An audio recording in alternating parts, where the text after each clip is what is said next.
रायबरेली में जगतपुर कस्बे के मोहनगंज गांव में कुत्ते एक हिरण के बच्चे को दौड़ा दौड़ा कर काट रहे थे। ग्रामीणों ने बचाया, हिरण का बच्चा घायल हो गया। ग्रामीणों ने इसकी जानकारी वन दरोगा प्रदीप सिंह को दी तो उन्होंने घायल हिरण को वहीं छोड़ने की बात कही। हम नहीं आ पाएंगे, जिसके बाद नाराज ग्रामीणों ने वन दरोगा प्रदीप सिंह की शिकायत उच्च अधिकारियों से की। रायबरेली में रामसेवक के बेटे रोशन नाम के 25 वर्षीय युवक की संदिग्ध परिस्थितियों में ट्रेन से कटकर दर्दनाक मौत हो गई। घटना डलमाऊ कोतवाली क्षेत्र के बलीपुर गांव में रेलवे लाइन पर हुई। परिवार का रो रोकर बुरा हाल है और पुलिस ने शव को पोस्टमार्टम के लिए कब्जे में लेकर जांच शुरू कर दी है। बाहर से सुव्यवस्थित दिखने वाला रायबरेली का राणा बेनी माधव सिंह जिला अस्पताल आंतरिक समस्याओं से जूझ रहा है। आज सुबह लगभग 11 बजे अग्निशमन प्रणाली का पाइप फट गया, जिससे पूरे अस्पताल में बाढ़ आ गई। डायलिसिस सेंटर से लेकर एक्सरे, पैथोलॉजी और अल्ट्रासाउंड कक्ष तक पानी फैल गया। कर्मचारियों ने करीब आधे घंटे बाद बाढ़ को रोका और सफाई शुरू की। यह घटना अस्पताल के बुनियादी ढांचे और रोगी सुरक्षा के बारे में चिंताओं को उजागर करती है। यह दर्शाता है कि अप्रत्याशित खराबी रोगियों के लिए जोखिम पैदा कर सकती है। उत्तर प्रदेश के झांसी में विधायक जवाहरलाल राजपूत के समर्थक पत्रकारों पर मुकदमा दर्ज करने की मांग को लेकर एरएच थाने पर प्रदर्शन कर रहे हैं। यह उस घटना का अनुसरण करता है जहां रेत माफियाओं के कथित तौर पर पत्रकारों का अपहरण कर लिया और उनके साथ मारपीट की। पुलिस ने शिकायत के आधार पर 6 से अधिक लोगों के खिलाफ गंभीर आरोप दर्ज किए थे। अब विधायक ने समर्थक पुलिस पर कल रात से पत्रकारों पर केस दर्ज करने का दबाव बना रहे हैं। वे आचार संहिता का उल्लंघन कर रहे हैं, जबकि प्रशासन मौन है। चिरगांव पहाड़ी चुंगी पेट्रोल पंप के पास एक महिला ने अपने पति को बिस्तर पर मृत पाया। वह 15 दिनों से अपने माता पिता के घर पर रह रही थी, लेकिन उनके जानवरों की देखभाल के लिए रोजाना आती थी। कल सुबह वह अपने पति से संपर्क नहीं कर सकी क्योंकि उसका फोन बंद था। कल शाम को जब वह घर आई तो उसका शव दिखा। पड़ोसी एकत्र हो गए और पुलिस को सूचना दी गई। पुलिस और फोरेंसिक टीम ने शव को कब्जे में लेकर पोस्टमार्टम के लिए भिजवा दिया है। मौत का कारण अभी भी अज्ञात है।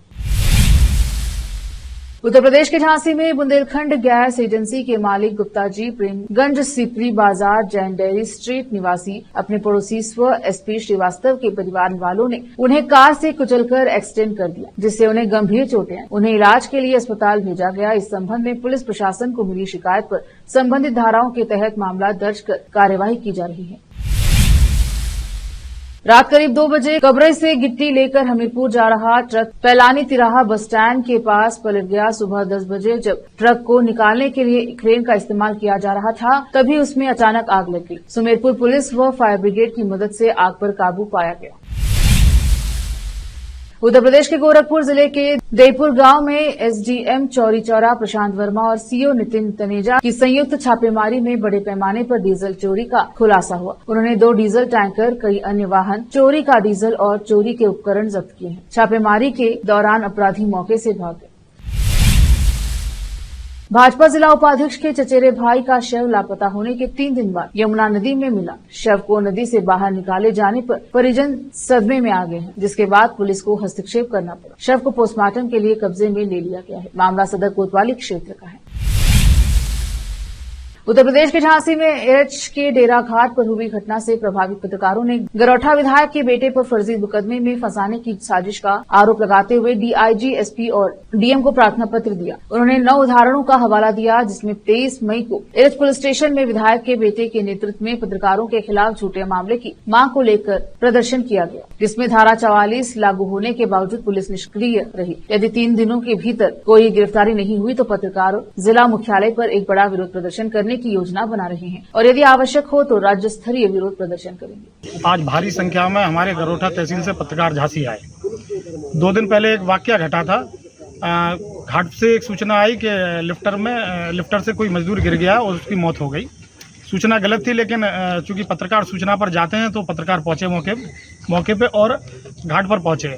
तथाकथित रूप से जो पत्रकारों ने आरोप लगाया कि घाट एक माननीय चला रहे हैं और उनका बेटा चला रहा है, और उनके गुर्गे कुछ घाट पे मौजूद थे। जैसे ये लोग घाट पे पहुंचते हैं तो वहां से आवाज आती है कि मारो साले मीडिया वाले आए। एक अभद्र शब्द है, हमारा बोलना इसलिए जरूरी है कि जो कहा गया, चूंकि हम शब्द टू शब्द लिखते हैं तो जो कहा गया वही हम आपको बता रहे हैं। तो एक प्रकार से ये तो गाली दी पत्रकारों को, और 1 पत्रकार, 2 पत्रकार, 3 पत्रकार, 4 पत्रकार की बात नहीं है, पत्रकार समाज की बात है। फिर इतना ही नहीं, उन लोगों ने बुरी तरह से पीटा। और जब लहूलुहान हो गए तो गाड़ी में बंधक बना के डाला हमारे 3 पत्रकार साथियों को और काफ़ी दूर तक ले गए। बड़ी मुश्किल के बाद जब पुलिस को सूचना पहुंची और पुलिस ने पीछा करना शुरू किया, पुलिस ने अपने सोर्सों से फ़ोन लगाया जब इन दबंग लोगों को, तब हमारे पत्रकार साथियों को छोड़ा गया। इसके बाद पूरे दिन कल दबाव की प्रोसेस चलती रही कि पत्रकारों के ऊपर दबाव बनाया जाता रहा कि समझौता करो।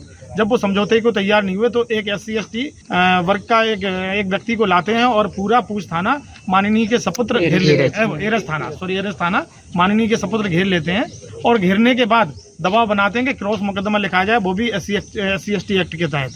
तो ये तो सरियासर गलत है। तो फिर उसके बाद सारे पत्रकार आज झांसी में इकट्ठे हुए और हम लोगों को सूचना मिली तो हम लोग भी मुख्यालय से और आए साथ में, फिर SSP महोदय के पास पहुंचे, DM साहब के पास पहुंचे और DIG महोदय के पास आए। सभी से हम लोगों ने ये कहा कि क्रॉस जो मुकदमा है वो किसी कीमत पर नहीं लिखेगा।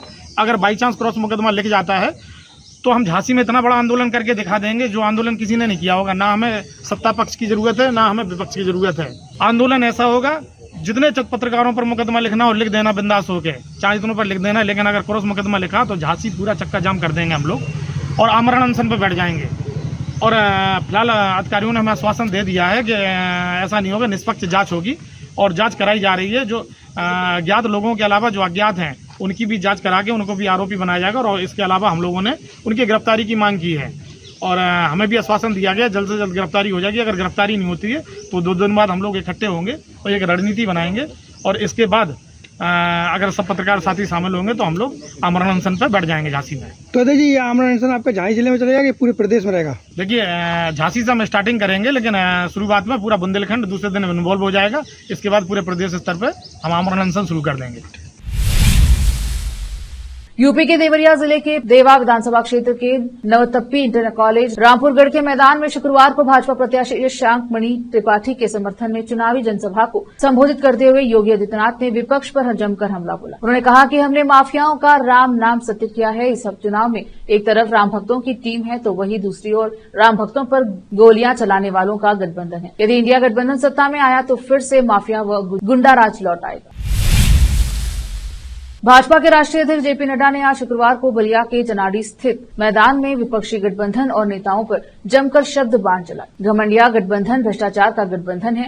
राहुल से लेकर लालू, केजरीवाल सभी बेल पर चल रहे हैं। इनके नेता या तो बेल पर है या जेल में है। विपक्ष दल राम विरोधी है। कांग्रेस ने राम को बताया था काल्पनिक, ये राष्ट्र विरोधी है, सनातन धर्म विरोधी है।